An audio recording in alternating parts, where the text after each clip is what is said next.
Ägypten, einst Hort antiker Zivilisationen, Kornkammer des Römischen Reichs und begehrtes Objekt aller großen Herrscher des Nahen Ostens und darüber hinaus. Im Laufe der Jahrtausende regierten von Memphis, Alexandria und Kairo aus etliche Herrscher über den Nil und weite Teile der fruchtbaren Umgebung. Im Mittelalter geriet Ägypten zunächst ins Visier der muslimischen Araber, dann in das von christlichen Kreuzfahrern aus Europa und zuletzt von mongolischen Steppenkriegern aus Asien. Nachdem Sultan Saladin den Kreuzfahrern einen empfindlichen Schlag verpasst und die muslimische Herrschaft über das Heilige Land wieder sichergestellt hatte, etablierte sich urplötzlich ein ganz neuer Staat am Nil.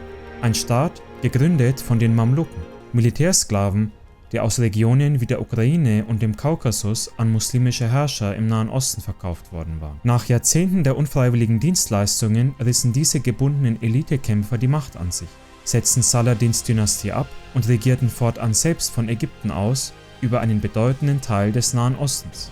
Innerhalb weniger Jahre vertrieben sie die Kreuzfahrer aus der Levante und unter dem Kommando des Mamluken Baybars, einem kipchakisch-türkischen Exklaven, erlitten die Mongolen im Jahr 1260 ihre erste große Niederlage überhaupt.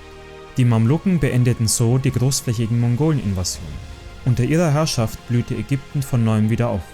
Doch wer waren diese Sklaven, die abseits großer militärischer Leistungen auch viel in kulturelle Einrichtungen vom Nil bis Syrien investiert hatten und zudem über diplomatisches Geschick verfügten? Wie haben es diese zumeist türkisch- und tscherkessischstämmigen Sklaven überhaupt geschafft, zu den Herrschern Ägyptens und der Levante aufzusteigen? Und welche Bedeutung hatte das Mamlukenreich für die weitere Geschichte des Nahen Ostens und des Mittelmeeres? Es ist an der Zeit, diesen Fragen endlich auf den Grund zu gehen.